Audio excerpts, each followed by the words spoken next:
Hi there, my name is Anaya Christian, and I want to talk to you today in a Bible study about unclean spirit. And the unclean spirit that I want to focus on today is the spirit of shame.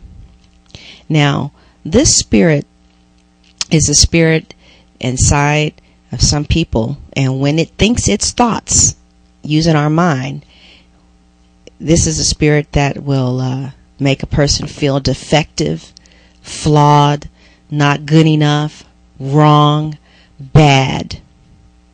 I came from a family where there was a morbid amount of the spirit of shame that were in the relatives with whom I was raised. And I got a lot of that. I mean, I tell you, the put downs that I received most of my life, I am even shocked that I am alive today. And I need to talk about it because according to the Lord, through prayer, He said, I'm not going to heal you anymore from this until you begin to share it. And one of the things that these unclean spirits like it is when we don't act like they're there, because they want to either be an obstruction for us to be used for the purposes of God, or they want to just be a deterrent. So anyway, in my family of origin, oh my God, I mean, there was morbid emotional abuse. I left my family of origin feeling like I was defective, flawed.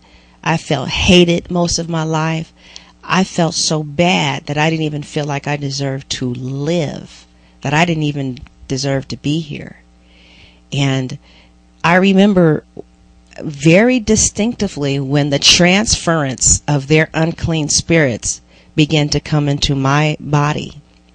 Usually it happens during abuse, and more specifically the psychiatrist calls it trauma. I remember, I'm going to yell a little bit, so I'm going to put this energy this way. I remember hearing things like, why did God give me a child like you? You make your mother so unhappy. You're such a terrible person. Why did God give me you? You aren't going to be nothing when you grow up. I mean, and what made it so bad was that it was with this, it was hurled at us with a level of rage that transgressed my precious boundary of being a child of God, and it just broke me, to be honest.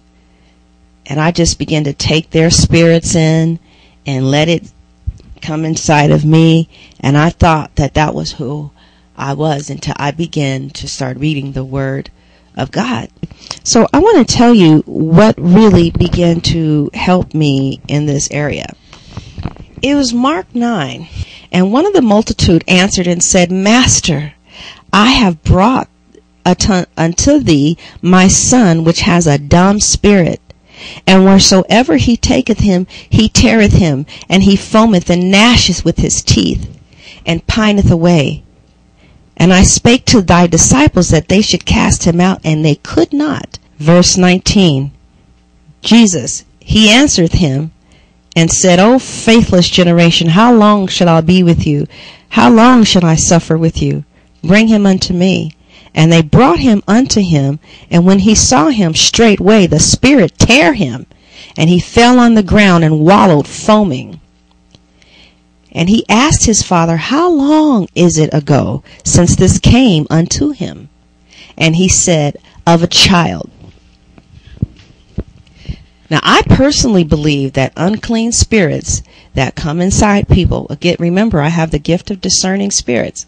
When it's an unclean spirit that has been with someone since childhood, then there's different healing methods that need to take place. Now, listen what Jesus said.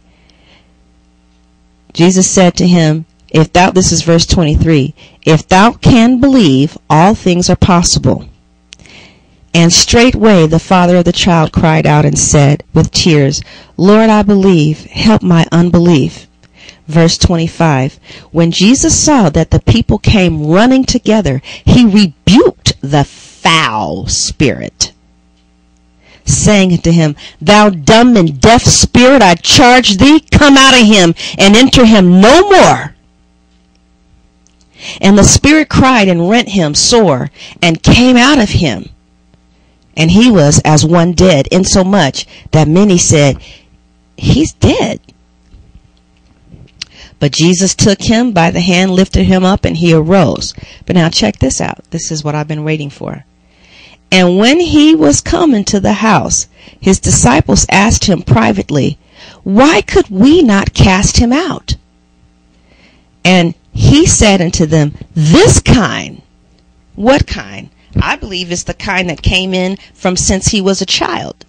This kind can come forth by nothing but prayer and fasting. So if you are dealing with spirits of shame, low self-esteem, feeling like you're defective and flawed and wrong and bad, use fasting and use prayer as an attack against the enemy. See, one thing that fasting does, this is another thing. One thing that fasting does, actually, I'm going to make that part 2 because I'm being told to stop now. God bless you.